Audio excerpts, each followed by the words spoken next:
क्या आप भी सुबह 8 बजे के बाद स्नान करते हैं या उससे पहले करते हैं? तो आपको भगवान विष्णु ने देवी लक्ष्मी और गरुड़ जी को स्नान करने के विषय में जो रहस्य बताया है उसे अवश्य ही सुनना चाहिए।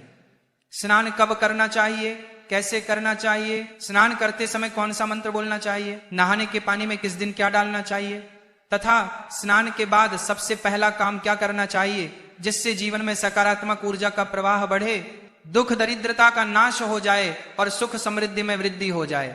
स्नान के सभी शुभ फलों को प्राप्त करने के लिए स्नान की सही विधि क्या है? भगवान विष्णु ने स्नान करने के विषय में बताया है कि स्नान कोई देह को स्वच्छ करने मात्र वाली क्रिया नहीं है, इसके सहस्र लाभ हैं। यदि सही विधि से स्नान किया जाए तो मनुष्य जीवन में कभी रोगी नहीं होगी, कभी दुखी नहीं होगा और कभी दरिद्र नहीं रहेगा। तो चलिए बिना देरी किए आपको बताते हैं भगवान विष्णु ने स्नान के विषय में कौन सा महत्वपूर्ण ज्ञान देवी लक्ष्मी और गरुड़ जी को दिया है। एक बार क्षीर सागर में शेषनाग की शैया पर भगवान विष्णु और देवी लक्ष्मी विराजमान थे। उसी क्षण आकाश मार्ग से विनता पुत्र गरुड़ वहां आ पहुंचे।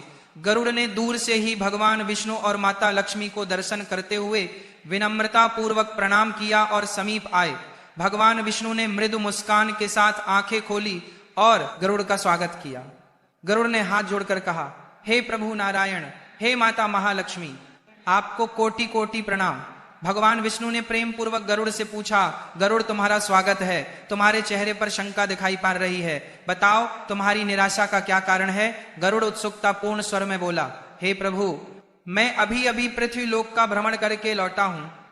वहां मैंने अनेक मनुष्यों को देखा जो प्रतिदिन स्नान तो करते हैं फिर भी दुखी और क्लेश पूर्ण जीवन जीते हैं।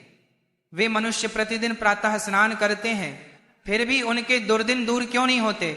उनके दुखी रहने का क्या कारण है?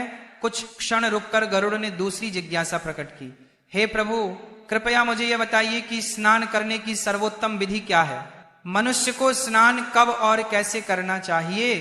फिर गरुड़ ने माता लक्ष्मी की ओर देखकर कहा, हे मां लक्ष्मी, पृथ्वी लोक में अनेक स्त्रियां नित्य प्रति स्नान कर आपकी पूजा अर्चना करती हैं, किंतु फिर भी उनके घर में आपका वास नहीं होता, उनके जीवन में दरिद्रता और अशांति बनी रहती है। ऐसा क्यों? गरुड़ के मुख से एक के बाद एक प्रश्न सुनकर भगवान विष्णु मंद मंद मुस्कुराए। माता लक्ष्मी ने भी गरुड़ की जिज्ञासा को सराहना भरी दृष्टि से देखा। भगवान विष्णु गंभीरता से बोले, हे पक्षीराज, तुम्हारे सभी प्रश्न उचित हैं। तुमने अत्यंत महत्वपूर्ण विषय पर प्रश्न किया है। स्नान मानव जीवन का एक अनिवार्य कर्म है। स्नान से ही शरीर और मन की शुद्धि होती है और मनुष्य पूजा पाठ जैसे पवित्र कर्मों के योग्य बनता है। प्रतिदिन स्नान करना अत्यंत आवश्यक है, परंतु सही विधि और समय का पालन न करने पर उसका पूर्ण फल नहीं मिलता। हे गरुड़, मैं तुम्हारे सभी प्रश्नों का उत्तर दूंगा, किंतु सीधे उत्तर बताने से पहले मैं तुम्हें एक पावन कथा सुनाता हूं। इस कथा को ध्यान से सुनो, इसमें छिपे ज्ञान से तुम्हारे समस्त संदेह दूर हो जाएंगे। गरुड़ जी ने उत्सुकता प्रकट करते हुए कहा, हे प्रभु, आपके मुख से इस कथा का श्रवण करना मेरा सौभाग्य है। कृपया मुझे वह कथा सुनाइए, मैंने इसे ध्यान से पूरा सुनूंगा। फिर भगवान विष्णु गरुड़ जी को कथा सुनाते हैं जो आज मैं आपको सुनाने जा रही हूं। इस कथा को सुनने मात्र से ही समस्त तीर्थों में एक साथ स्नान करने का पुण्य मिलता है, इसलिए आप इस कथा को ध्यान से पूरा जरूर सुने। मध्य देश में एक अत्यंत सुंदर नगर बसा हुआ था। उस नगर में एक परम धनवान सेठ निवास करता था।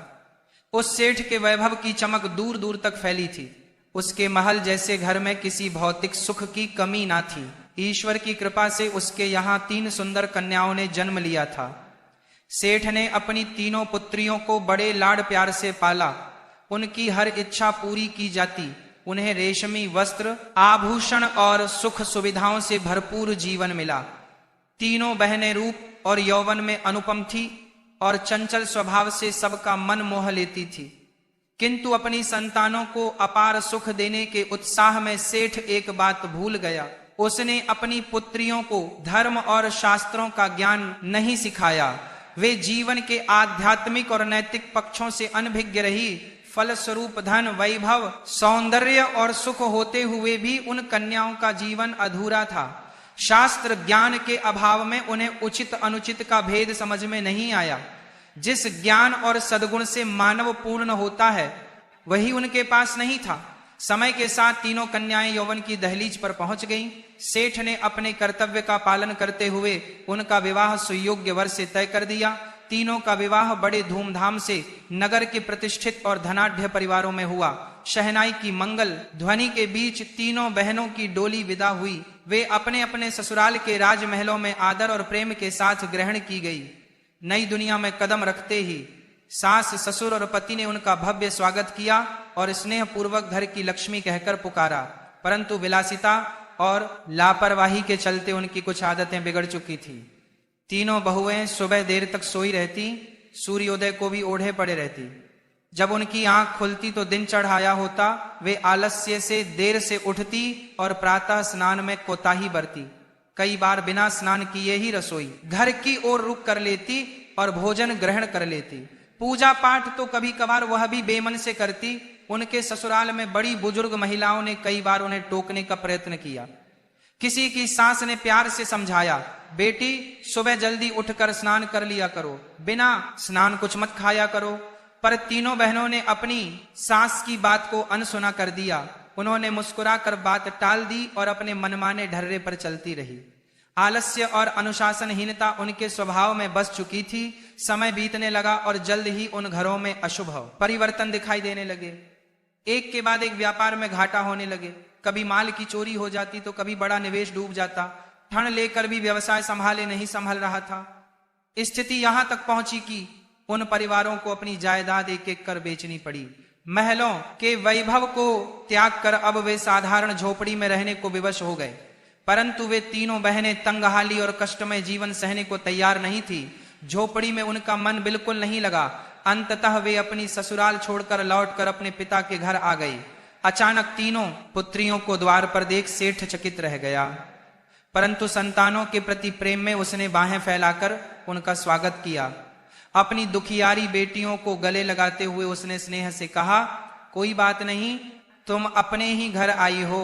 बेटियों के वापस आ जाने से सेठ को आत्मिक शांति मिली, किंतु जल्द ही उसने गौर किया कि उनकी दिनचर्या अब भी नहीं बदली थी।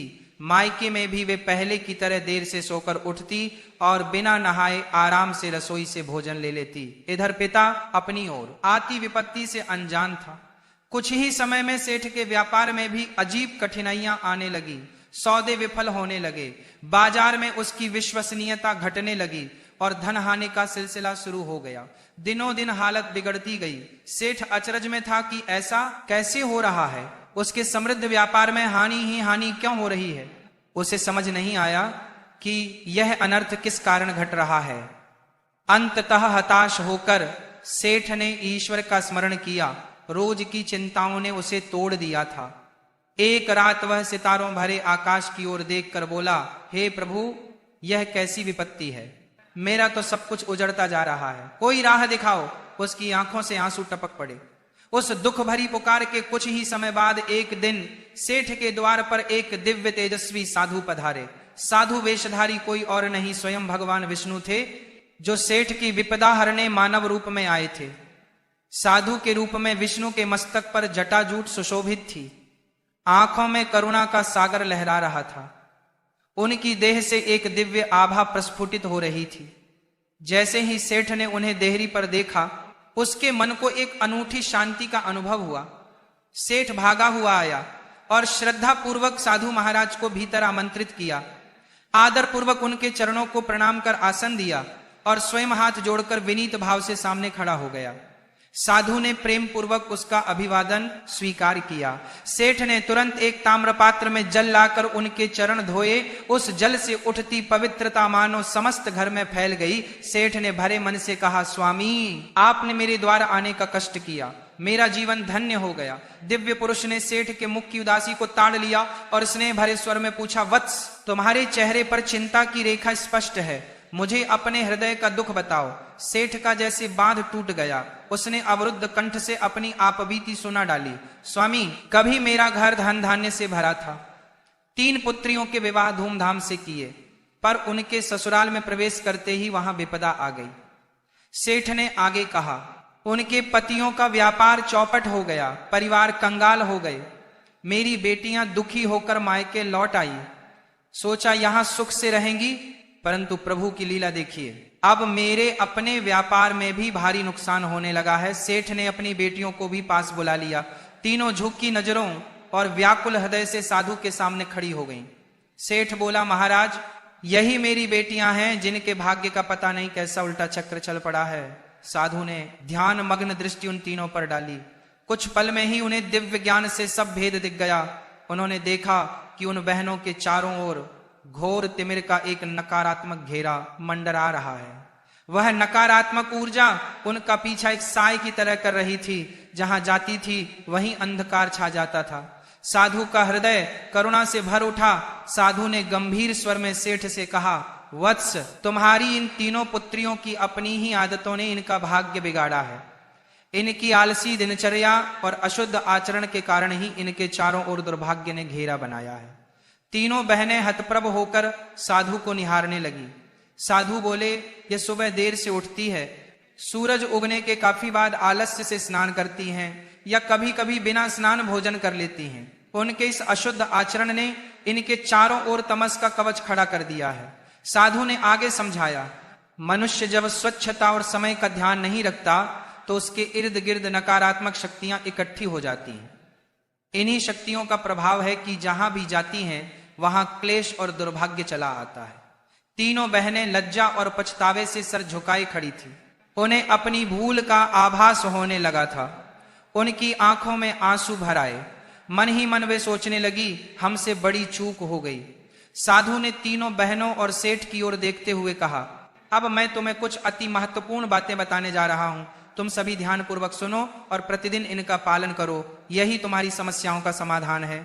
साधु महाराज ने शास्त्रों का वर्णन करते हुए समझाया, स्नान कई प्रकार के होते हैं। मुख्यतः 4 प्रकार के शुभ स्नान बताए गए हैं, ब्रह्म स्नान, देव स्नान, जिससे स्नान और मानव स्नान। इनके अतिरिक्त एक 5वां प्रकार दानव स्नान भी होता है, पर वो त्याज्य और अशुभ माना गया है।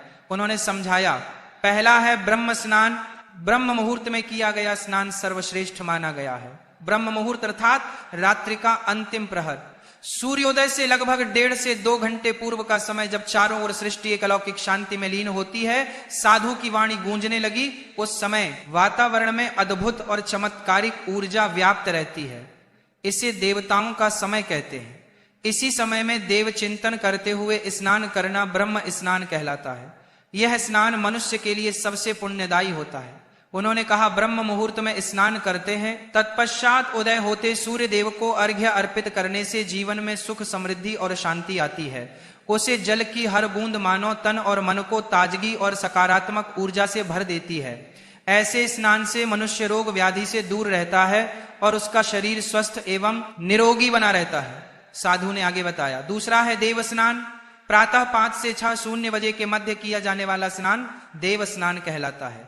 इस बेला में सभी पवित्र नदियों गंगा, यमुना आदि का स्मरण करते हुए जल में डुबकी लगानी चाहिए। उन्होंने समझाया, इस समय स्नान करने से मानव के शरीर में सकारात्मक ऊर्जा का संचार होता है।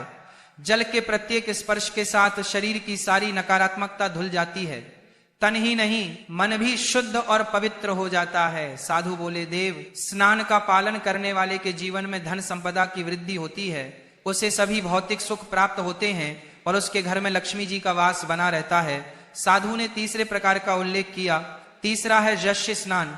सुबह भोर में जब आकाश में कुछ तारे अब भी चमक रहे होते हैं, उस बेला में जो स्नान किया जाए उसे शिव स्नान कहते हैं। यह भी एक श्रेष्ठ स्नान है जो मानसिक शांति प्रदान करता है। इस समय स्नान करने से चिंताएं और विकार मानो जल के साथ बह जाते हैं और मन निर्मल हो जाता है। साधु ने आगे कहा, चौथा है मानव स्नान। सुबह 6 से 8 बजे के बीच अर्थात सूर्योदय के समय या उसके तुरंत बाद जो स्नान किया जाए उसे मानव स्नान कहा गया है। उन्होंने कहा, यह स्नान भी शुभ फलदायी माना जाता है। इस समय स्नान करने से शरीर दिन भर ताजगी, स्फूर्ति और सकारात्मक ऊर्जा से भरा रहता है। यह ऊर्जा मनुष्य को हर कार्य उत्साह के साथ करने की प्रेरणा देती है। साधु का स्वर अब गंभीर हो उठा, परंतु यह भी ध्यान रखने योग्य है कि सूर्य निकलने के 2 प्रहर बाद तक भी जो स्नान नहीं करता उसका स्नान दानव स्नान की श्रेणी में आ जाता है। उन्होंने चेताया, सुबह 8 बजे के बाद किया गया स्नान अनुचित और अशुभ होता है। उस समय वातावरण में दैवीय ऊर्जा बहुत कम हो जाती है। ऐसे में स्नान करने वाले मनुष्य के तन मन में उत्साह और शक्ति का अभाव रहता है। साधु ने स्पष्ट शब्दों में कहा, जो लोग सूर्योदय के बहुत देर बाद तक आलस्य में पड़े रहते हैं और देर से स्नान करते हैं, वे दिन भर सुस्ती, क्रोध, द्वेष और चिड़चिड़ेपन से घिरे रहते हैं। आलस्य और अशुद्धि के कारण उनके शरीर में नकारात्मक शक्तियां घर कर लेती हैं और उनका दुर्भाग्य उनका पीछा करने लगता है। साधु ने सेठ की ओर देखकर कहा, तुम्हारी यह तीनों